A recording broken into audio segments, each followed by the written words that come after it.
Muy bien, pues en este momento nos enlazamos a través de la radio 100.3 FM y le damos la bienvenida a todos los que nos sintonizan a través de la Voz Radio.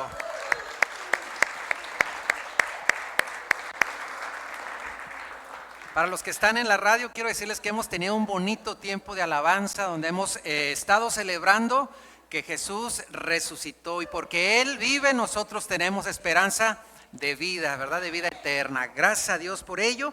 Y bueno, pues ¿qué les parece si nos disponemos para tener un tiempo de palabra? Mi nombre es Eric Mantilla, soy pastor del Templo Nuevo Pacto, al sur de la ciudad de Chihuahua, y pues de esta manera les damos la bienvenida. ¿Y qué les parece si oramos en esta mañana para ponernos en las manos del Señor? Bendito Dios, muchas gracias te damos, gracias por la bendición que nos das de poder estar, Señor, en medio de nuestra reunión, Señor, porque ¿qué sentido tendría, Señor, reunirnos si tú no estás aquí, Señor, presente, manifestándote a través de tu presencia gloriosa, Señor? Aquí estamos ahora pidiendo, Señor, que hables a nuestros corazones a través de tu palabra, que cada uno de nosotros podamos entenderla, Señor, tenerla en nuestras mentes, pero sobre todo en nuestros corazones, para poderla llevar a la práctica, Señor, en nuestra vida diaria. En el nombre de Jesús te ruego que cada uno de nosotros podamos recibir tu palabra, Señor, y recibirla, Señor, como si fuera única, exclusiva para cada uno, Señor. En el nombre de Jesús oramos. Amén y amén. Siéntense, por favor, mis hermanos. Hoy es el domingo de resurrección y es un día muy glorioso, es el día más importante que debemos de tener nosotros los que hemos creído en Cristo, porque la muerte no pudo contenerlo. Pero me gustaría, para los que están aquí presentes, que viéramos un video, para los que están a través del radio, que escucharan algunos diálogos de esta escena, de lo que significó que Jesús resucitó de entre los muertos y que la tumba está vacía. ¿Qué les parece? Vamos a ver este video. Escuchen con atención también a través del radio.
Tóquenme y vean.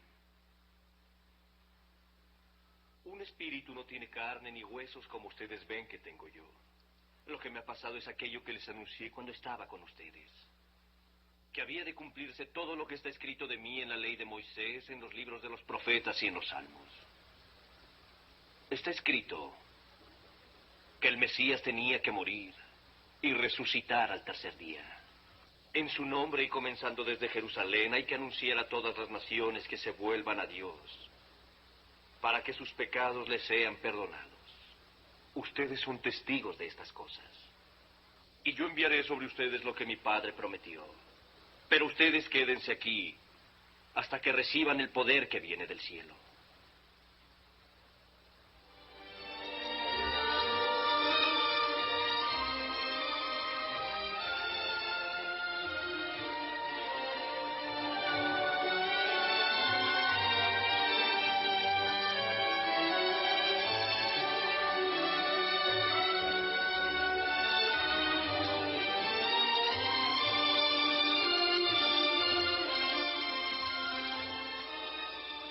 Señor os bendiga y os acompañe. Se me concede todo el poder sobre la tierra y los cielos. Id entonces y enseñad a todas las naciones, bautizando en el nombre del Padre, del Hijo y del Espíritu Santo, enseñando a obedecer todas las cosas tal como os lo he ordenado. Y recordad, estaré con vosotros siempre, aún hasta el fin del mundo. Amén.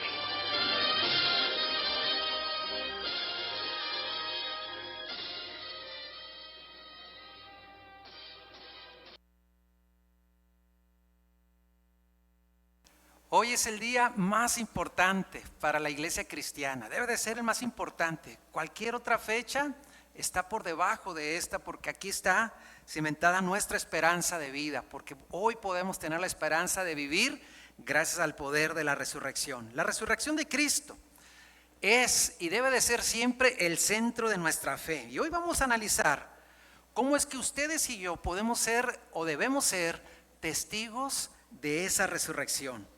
Vamos a analizar algunas evidencias lógicas de este hecho tan importante y cómo es que en nuestras vidas y aún en nuestras reuniones como iglesia debemos estar reflejando a un Cristo vivo. El tema de hoy le he titulado así: Testigos de la Resurrección. Quiero que vaya conmigo a Juan capítulo número 20, versículos 24 en delante. Dice la palabra del Señor de la siguiente manera: Pero Tomás, uno de los 12, llamado Dídimo, no estaba con ellos cuando Jesús vino. Y le dijeron pues los otros discípulos: al Señor hemos visto. Él les dijo: si no viere en sus manos la señal de los clavos, y metiere mi dedo en lugar de los clavos, y metiere mi mano en su costado, no creeré. 8 días después, estaba otra vez sus discípulos dentro, y con ellos Tomás. Llegó Jesús, estando las puertas cerradas, y se puso en medio y les dijo: paz a vosotros. Luego dijo a Tomás: pon aquí tu dedo y mira mis manos, y acerca tu mano y métela en mi costado, y no seas incrédulo, sino creyente. Entonces Tomás respondió y le dijo: Señor mío y Dios mío. Jesús le dijo: porque me has visto, Tomás, creíste. Bienaventurados los que no vieron y creyeron. Quiero empezar haciendo una pregunta. ¿Qué estaba pasando en este momento? Era un domingo por la noche, justamente una semana después de la resurrección. Aunque la resurrección ya se había dado, aún eran días muy confusos para los discípulos. Y había confusión porque ellos todavía no entendían muchas de las cosas que estaban aconteciendo. Y tal vez aún estaban con un alto nivel de frustración y tenían gran temor por los judíos. Es decir, tenían temor de los judíos. De repente no sabían todavía por qué habían pasado tantas cosas, y de repente algunos empezaron a decir que habían visto a Jesús resucitado. Eran muchas cosas para creer, para analizar, para poder pues de alguna manera captar. Eran muchas cosas que estaban pasando y ellos probablemente estaban con un cúmulo de emociones de todo tipo. Recordemos que ellos, al igual que muchos de los habitantes de Israel, creían que Jesús sería un libertador del dominio romano, un libertador político, un libertador social, y ellos todavía estaban, podemos ir pensando cómo habían sido todas estas cosas. Entonces ellos estaban reunidos 8 días después, y antes se les había presentado a todos excepto a Tomás, y Tomás no había estado presente. Y Tomás había dicho una frase que está plasmada en el versículo 25 que acabamos de leer, que me gustaría que leyéramos de nuevo. Y dice: le dijeron pues los otros discípulos: al Señor hemos visto. Él les dijo: si no viere en sus manos la señal de los clavos, y metiere mi dedo en el lugar de los clavos, y metiere mi mano en su costado, no creeré. Entonces ahora se presenta nuevamente el Señor Jesús, y ahora de una manera muy, muy contundente le dice a Tomás: introduce tus dedos en mis marcas, ¿verdad? Introduce tu mano en mi costado, para que tú te cerciores verdaderamente que he resucitado. Y Tomás no le quedó más que decir o declarar: Señor mío y Dios mío. Y bueno, pues este es el relato, pero esto es una historia muy común.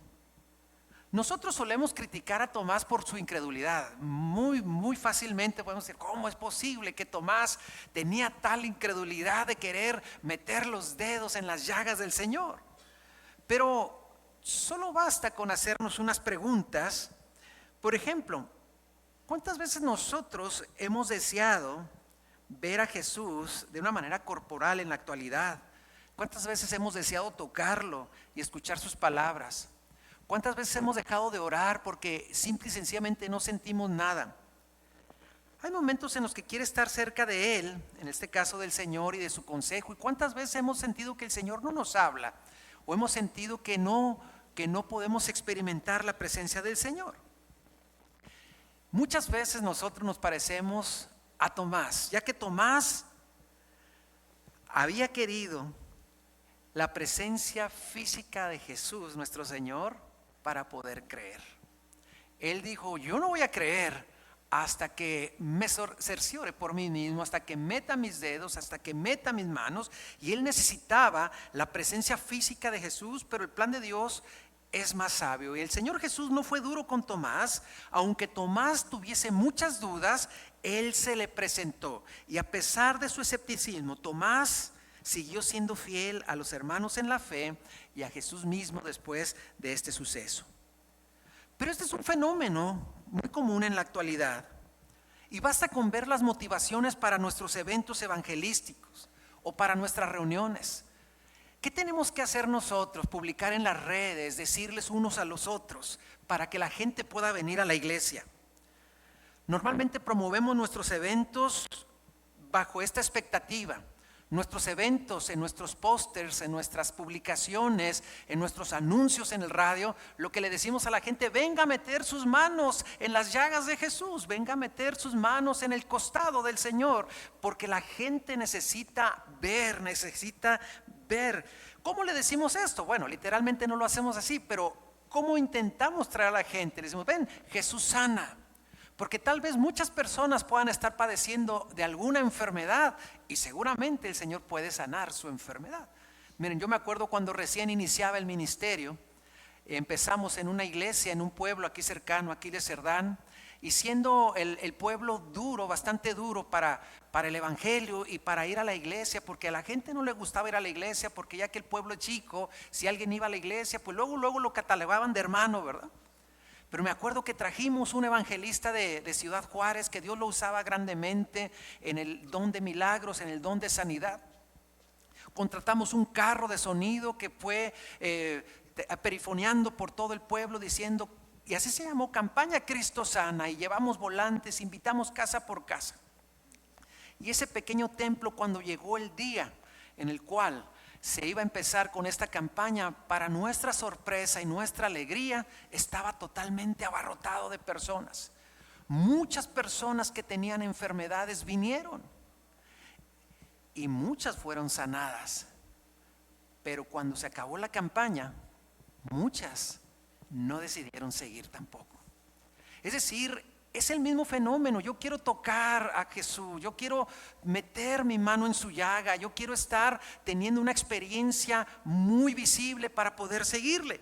Pero no es solamente un Jesús te sana, también hay frases como Jesús te ayuda en tu familia, Jesús te ayuda en tus finanzas, y últimamente algo muy novedoso es una campaña de profecía donde vendrá un profeta y te va a dictar lo que te depara en el futuro. Por cierto, ¿qué signo eres? Bueno, no se crean. Entonces, ustedes saben que yo sí creo en la profecía, desde luego, pero muchas personas me ha tocado estar con profetas que Dios los usa, y me ha tocado ver cómo llegan personas casi usándolos como bolita mágica. A ver, deme una palabra, ¿qué me depara el destino? ¿Con quién me voy a casar? ¿Voy a ser rico? ¿Voy a ser pobre? Y de repente estos hermanos que Dios los usa, los meten en una encrucijada, porque la gente, hermanos, quiere ver, quiere tener un encuentro físico con el Señor. Jesús puede ayudar en cualquier situación. Jesús sana, Jesús restaura familias, Jesús restaura finanzas, y Jesús da palabra profética, claro que sí. Pero ya que todos deseamos tocar al Señor Jesús y todos deseamos que Él nos hable, Normalmente los servicios donde se presentan este tipo de programas, la gente suele ir porque queremos que Dios de una manera personal nos hable. Que el Señor no nos puede hablar todos los días a través de su palabra. O sea, qué padre, o sea, yo he recibido algunas palabras proféticas y se siente muy bonito, hermanos, pero el creyente no debe de necesitar una palabra profética como tal, si ya tenemos la palabra de Dios escrita, que es inspirada por Él. Entonces, no está mal. Lo malo es que tengamos el mismo síntoma que tuvo Tomás. Si yo meto mi mano en el costado, entonces no creeré. Imagínense que yo hubiera sido llamado: Señor, si yo no veo que tú me vas a bendecir con dinero, si yo no veo que tú me vas a bendecir con influencia, si yo no veo que tú me vas a bendecir de esta u otra manera, entonces yo no voy a servirte. ¿Cuántas veces el ministerio tenemos que dar un pie sin tener la seguridad del otro, y damos el otro paso, hermanos, viendo cómo Dios nos va sustentando, nos va bendiciendo, nos va llevando poco a poco y sin ninguna seguridad humanamente hablando? Nosotros debemos aprender a creer sin necesidad de ver, solo por el hecho de saber que Jesucristo nuestro Señor resucitó de entre los muertos y vive por la eternidad. Cuando estemos orando y no sintamos nada, eso no quiere decir que el Señor no está. Cuando estemos de rodillas delante de nuestro sillón y pareciera que lo único que vemos es el respaldo del sillón, nosotros tenemos que tener la seguridad que el Señor ahí está.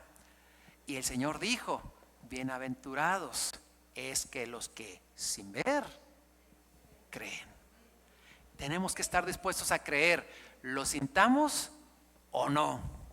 Si vamos a una campaña para que oren por nosotros, si nos sanamos o no, si nos dan una palabra profética o no. Tenemos que aprender, hermanos, que Él vive, hermanos, y Él está siempre presente en nuestras vidas.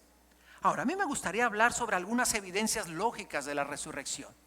¿Cómo podemos tener la certeza? Y hay muchas evidencias bíblicas, hay evidencias históricas, pero hoy me gustaría hablar de evidencias lógicas, que solamente basta con usar un poco el razonamiento y la lógica para ver que muchas de las cosas que se dieron, hermanos, solamente nos llevan al punto de saber que Jesucristo resucitó de entre los muertos. Veamos las 7 evidencias de la resurrección. La primera, la iglesia cristiana. Existe la iglesia cristiana. ¿Cuándo nace la iglesia cristiana? Aproximadamente en el año 30 después de Cristo en Palestina. ¿A qué se debe el origen de la iglesia cristiana? Sus registros más antiguos afirman claramente que su origen data de la resurrección de su fundador de entre los muertos. Entonces podemos decir que este movimiento está presente, hermanos, y aun cuando ha sido muy atacado a lo largo de la historia, sigue de pie. Un movimiento así, con la trascendencia que ha tenido por los siglos, no podía estar basado en una historia irreal. ¿Qué otra sugerencia explica los hechos? Segunda, el día domingo. Los judíos estaban fanáticamente adheridos al sábado, ¿verdad? Guardar el sábado. ¿Cuál fue el origen de la iglesia cristiana? La iglesia cristiana no empezó en otro pueblo, sino con el pueblo judío. Ahí es donde empezó.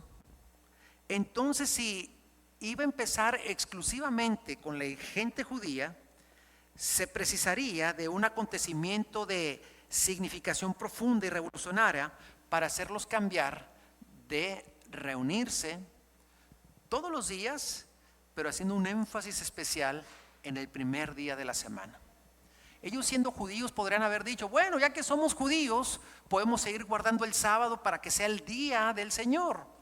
Pero no, hermanos, ellos cambiaron radicalmente una ordenanza de la ley de Moisés, como es guardar el sábado, y empezaron a enfatizar el día domingo como el día del Señor, el primer día de la semana. Es decir, que un cambio tan significativo de un momento a otro, de un día a otro, ese día cambió de sábado a domingo como el día más importante, es una evidencia lógica. Tercero, la predicación. Los primeros creyentes tenían un solo tema de predicación. Hoy día vemos en los púlpitos que la predicación es 5 formas de ser exitoso, 5 maneras de atraer al sexo opuesto y si se han fijado, ¿verdad? Todo ese tipo de cosas que hoy se predica. Pero hermanos, la predicación de ese tiempo solamente se enfocaba en un tema, y el tema era que Jesucristo resucitó de los muertos. Predicaba que Jesús no está muerto, Él vive y reina por los siglos. Entonces, ¿cómo podemos explicar los miles que creyeron? A pesar de la feroz oposición y el gran número de sacerdotes que también se adhirieron a la fe. El hecho básico de la tumba vacía era indiscutible. Cuarta, 50 días de retardo.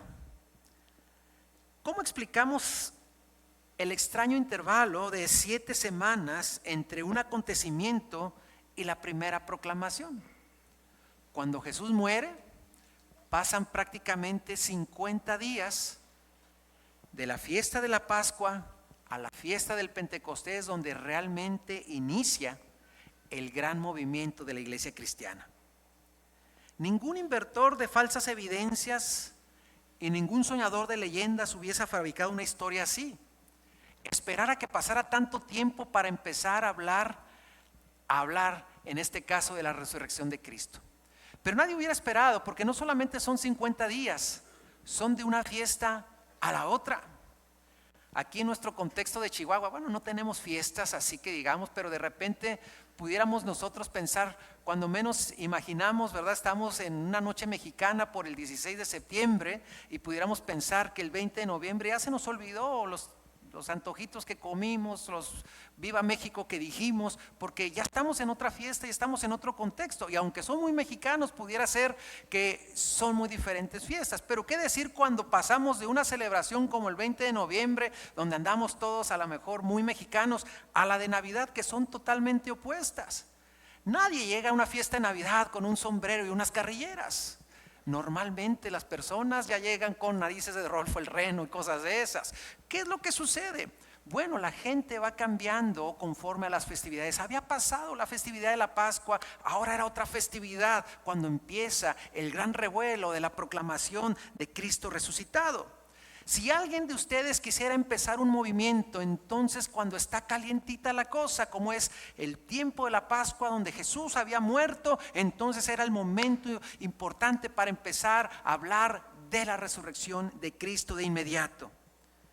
Durante los 10 días siguientes, ¿verdad? Bueno, por 40 días estuvieron ellos en comunión intermitente con el Señor resucitado, pero los 10 días siguientes esperaron como les ordenó el Señor Jesucristo, y esperaron por la promesa del Padre, el Espíritu Santo, que había infundirles el poder. Entonces 50 días, casi 2 meses, es tiempo suficiente para que se extinga una pasión por un movimiento y su líder.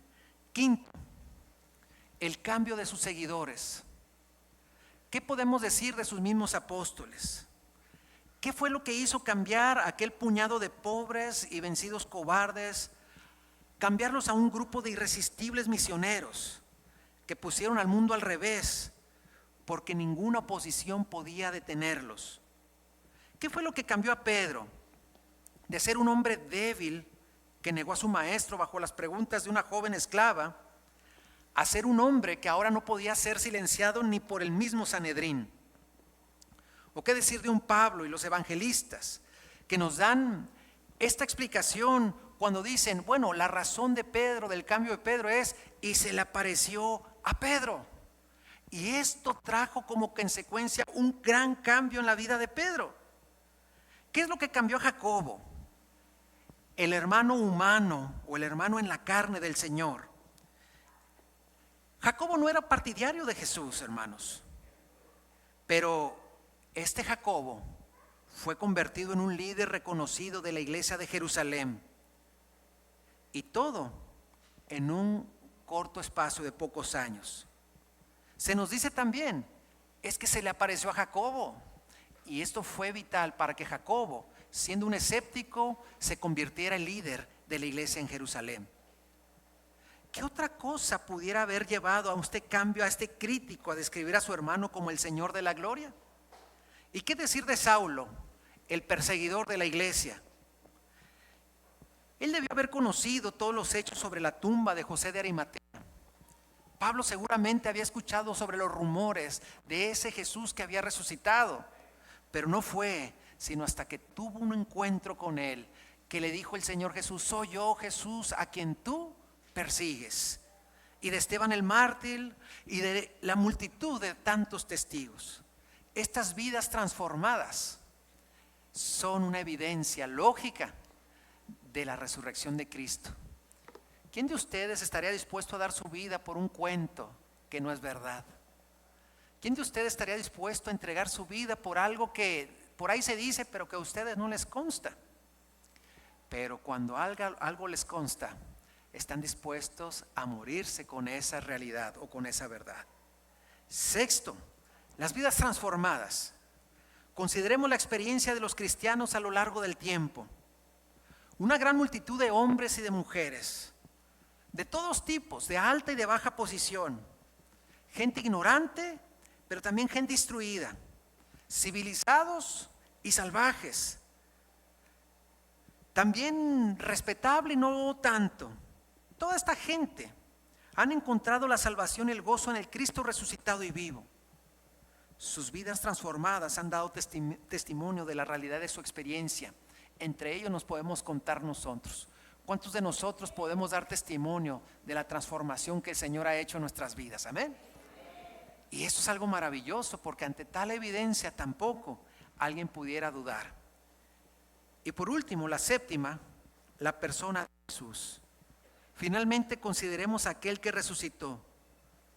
Algún crítico podrá objetar que una resurrección de entre los muertos es algo tan increíble que ninguna cantidad de evidencia sería suficiente.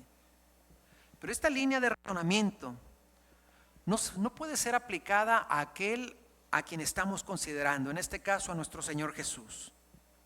Nuestro Señor Jesús fue único en todo lo que hizo, en todo lo que dijo, en todo lo que fue. Incluso parte de la resurrección hay razones convincentes para creer que es Dios manifestado en carne. ¿Por qué es pues increíble que una persona así resucitase de los muertos? Hubiese sido más increíble si no lo hubiera hecho. Jesús resucitó de entre los muertos, y esto es algo que nos debe de quedar bien claro y debemos de tener la seguridad. Pero hay un pasaje en la Escritura que el Señor Jesús dijo: yo soy la resurrección y la vida. El que cree en mí, aunque esté muerto, vivirá. ¿Cuántos creen, hermanos? Amén. Por eso nosotros tenemos que ser testigos de la resurrección. La duda suele ser el asesino de la fe. Sin embargo, me gustaría decir ahora que la duda no necesariamente pudiera ser mala. Algunos necesitarán dudar antes de creer. ¿Y por qué lo digo? Porque la duda motiva preguntas. Y cuando la duda motiva las preguntas producen respuestas. Y si tenemos respuestas, la duda ha cumplido su labor positiva. En cambio, cuando la duda se convierte en una terquedad y la duda se convierte en algo crónico, la duda puede dañar la fe. Cuando usted dude, no se detenga ahí. Deje que la duda profundice su fe a medida que busca las respuestas. El cuerpo resucitado del Señor Jesús fue una clase única de cuerpo físico. No era el mismo cuerpo ya de carne y sangre que Lázaro tuvo cuando volvió a la vida. El cuerpo de nuestro Señor Jesús no estaba sujeto a las mismas leyes de la naturaleza como lo estuvo antes de su muerte.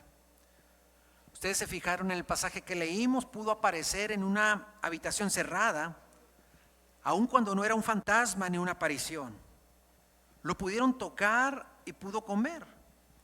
Al mismo tiempo tenía esas dos formas de presentarse: traspasar paredes, pero al mismo tiempo ser tocado y poder comer.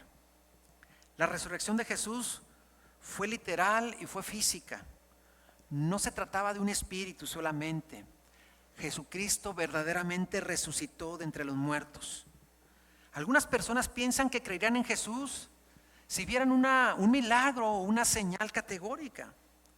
Pero Jesús les dijo a sus discípulos, en el contexto de la frase de Tomás, dichosos los que creen sin ver. Yo he tenido la oportunidad de ver muchos milagros en mis años como cristiano. Milagros no tan visibles, pero me ha tocado ver también milagros muy visibles, cosas muy claramente visibles. Sin embargo, nosotros debemos de tener nuestra fe cimentada no en lo que vemos, sino en una fe de en quién creemos, quien nos dijo que Él iría a preparar morada para nosotros. Tenemos pruebas que podemos necesitar y muchas de las pruebas están en la palabra de Dios, la Biblia.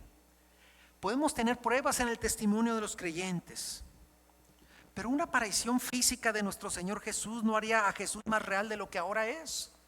Si el Señor Jesús se apareciera físicamente, probablemente todos cambiaría nuestra fe para bien, ¿verdad? Se afirmaría y creeríamos más en el Señor Jesús, pero eso no debería de ser necesario. Por eso el Señor Jesús dijo, les conviene que yo me vaya, porque rogaré al Padre que les envíe a otro consolador. Y ese otro consolador es el Espíritu Santo, no que mora alrededor nuestro, sino Él mora dentro de nosotros. Y Él nos da convicción. Por esa razón, hermanos, nosotros tenemos que ser sensibles, buscar a Dios a través de su palabra, tener una vida de entrega y ver cómo nuestra fe está cimentada en una esperanza gloriosa en Cristo Jesús. Para comprender la vida y misión de Jesús con mayor amplitud, todo lo que tenemos que hacer es afianzarnos o cimentarnos en su palabra.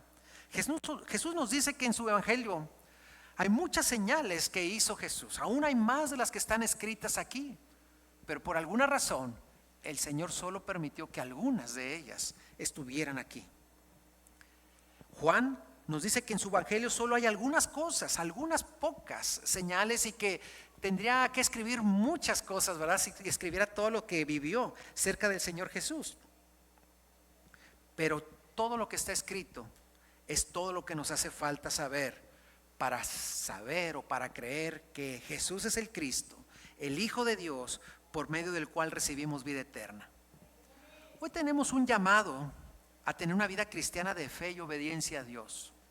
Tenemos que aprender a vivir por fe. Vivimos en un mundo muy visual.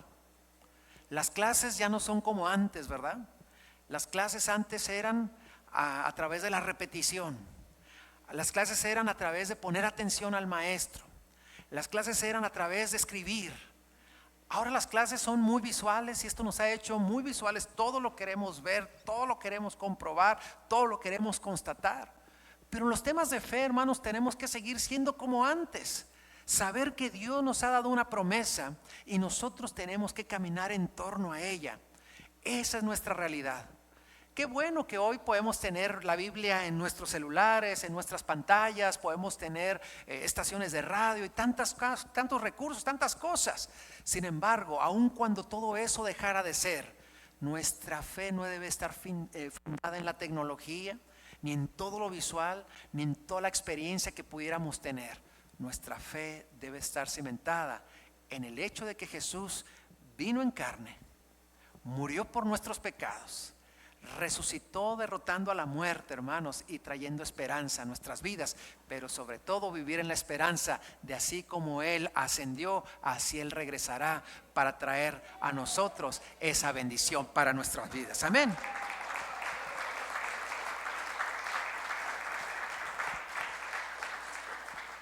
¿Cuál es el llamado, hermanos? Yo sé que muchos de nosotros pudiéramos ser muy emocionales, intentar sentir bonito, yo he sabido personas, mire, yo he sabido testimonios bonitos. Por ejemplo, supe el testimonio de una hermana, fíjese este testimonio, una hermana que me dijo, yo antes fumaba mucho y un día cuando me iba a fumar un cigarro, de repente sentí una mano que me lo quitó. Y jamás volví a fumar. Dije, oh, qué padre, ¿verdad? Para aquellos que tienen problemas con el tabaco sería muy, muy bueno. Y yo le pediré al Señor, quítale el tabaco y dale un buen nalgadón, ¿verdad? Por un buen coscorrón. O sea, estaría padre. Pero hermanos, esas cosas son así como que muy especiales, muy extraordinarias. Lo que sí, hermanos, es que nosotros tenemos que aprender a vivir más bien de manera disciplinada y sin necesidad de tener experiencias sobrenaturales. Leer la Biblia, aunque hallemos el pasaje que más nos gusta, pero también leer la Biblia en las partes donde dice Jedutum engendró a Micaías. Aquí uno dice, ¿y esos quiénes son? Bueno, también esas partes. Poder leerla cuando tengamos ganas o aún cuando no tengamos ganas. Poder orar cuando sintamos el deseo de orar, así como cuando no lo sintamos. Congregarnos cuando tengamos ganas y también cuando no. Cuando emocionalmente estemos preparados para ir a la iglesia o cuando emocionalmente no lo estemos. El Evangelio, hermanos, tiene o nos hace un llamado a una disciplina más que buscar meter nuestros dedos en la llaga. Disciplina de saber lo que tenemos que hacer porque Él así lo ha dictaminado. Si estas cosas se dan, bueno, si Dios nos permite que al leer la Biblia sintamos una mano acá, gloria a Dios. Si Él nos permite que al estar orando sintamos un fuego que nos llena, gloria a Dios, qué bueno. Pero si no lo sentimos, nosotros seguimos igual, obedientemente y disciplinadamente, siguiendo y sirviendo a nuestro Señor con todo el corazón. Me gustaría que antes de tener una conclusión, reflexionáramos en un video, y este video me va a permitir irlo narrando para las personas que nos escuchan a través de la radio. Así que pongamos atención por un instante lo que debe de implicar la resurrección. Pedro, debes creernos. Es el otro, el siguiente.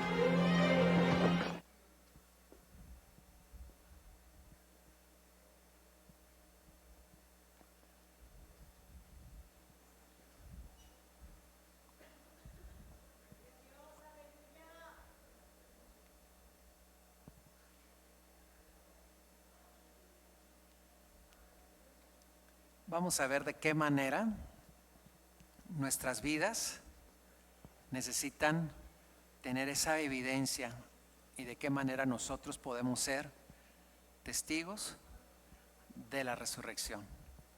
Espero que sea de inspiración para sus vidas. Me dicen si lo vamos a tener, si no.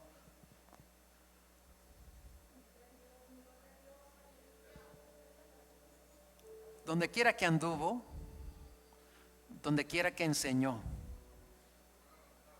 donde quiera que sanó, Él lo cambió todo. Después todo cambió. El hombre al que llamaban maestro, Mesías, amigo, se había ido.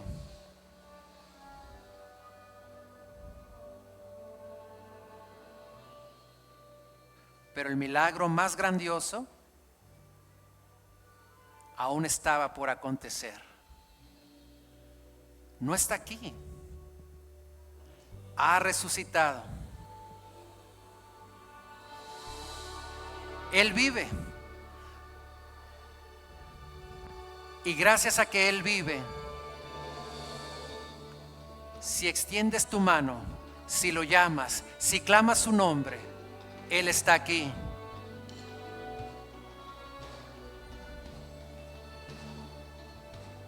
Entonces, ahora y siempre, Él está aquí. En las buenas, en las malas, en cada momento, Él está aquí. Sin importar quién seas o quién haya sido, Él está aquí. Sin excepción, sin causas perdidas, en todo tiempo, en todo lugar, Él está aquí. Él se levantó al tercer día. Él vive hoy. Búscalo.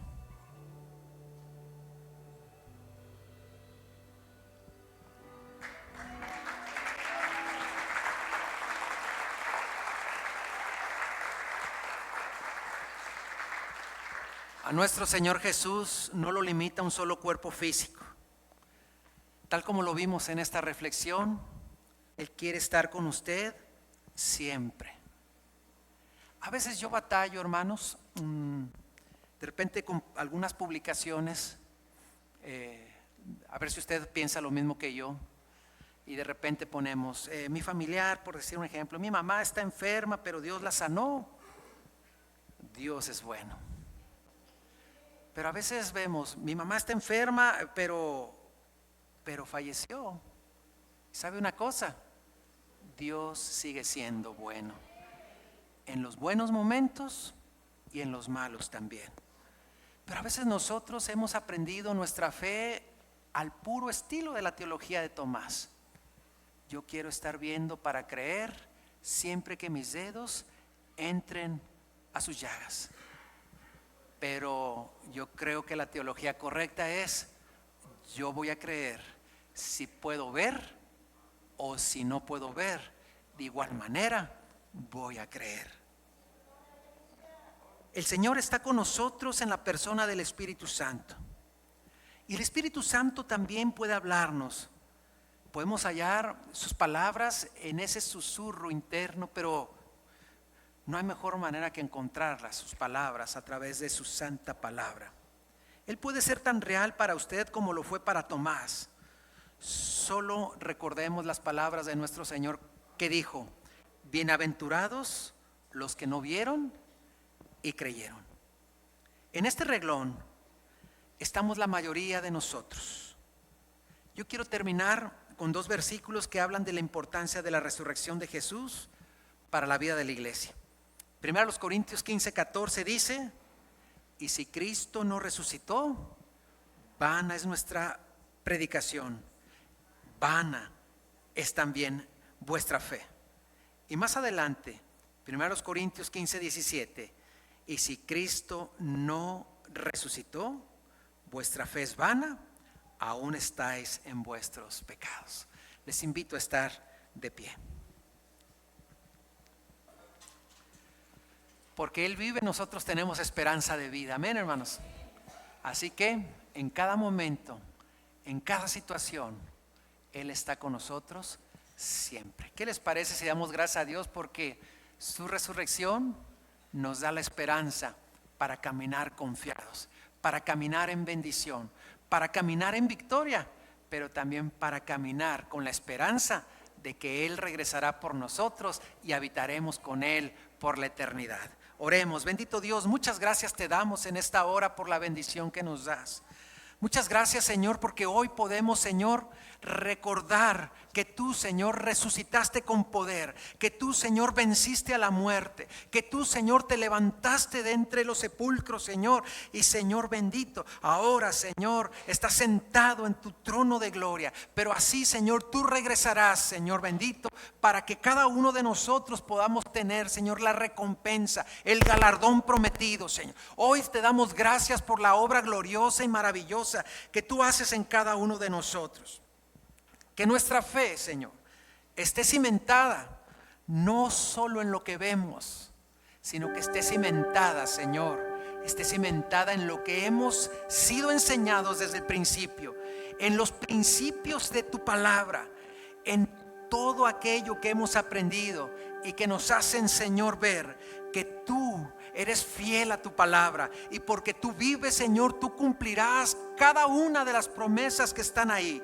Señor, que nuestra fe, Señor, sea una fe no emocional, que sea una fe no visual, Señor, solamente, sino que sea una fe obediente, Señor, y disciplinada.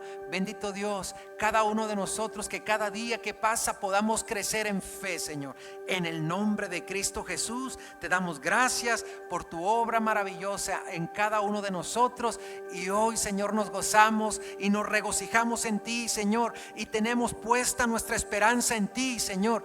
Eres el autor y consumador de la fe. En el nombre de Jesús esperamos en ti. Yo le invito a que levante sus manos y le pueda decir: Señor, quiero esperar en ti siempre, Señor. Quiero, Señor, siempre tener mi enfoque en ti, Señor. Quiero también, Señor, cada día caminar, Señor, con mi vista puesta en ti, Señor, puesto los ojos en ti, Señor, quien es el autor y consumador de la fe. En el nombre de Jesús, que no me extravíe, Señor, que Señor, no me desvíe ni a derecha ni a izquierda, sino que siga, Señor, siempre fiel hasta el final, en el nombre poderoso de Jesús. ¿Cuántos pueden decir amén? Amén. Demos una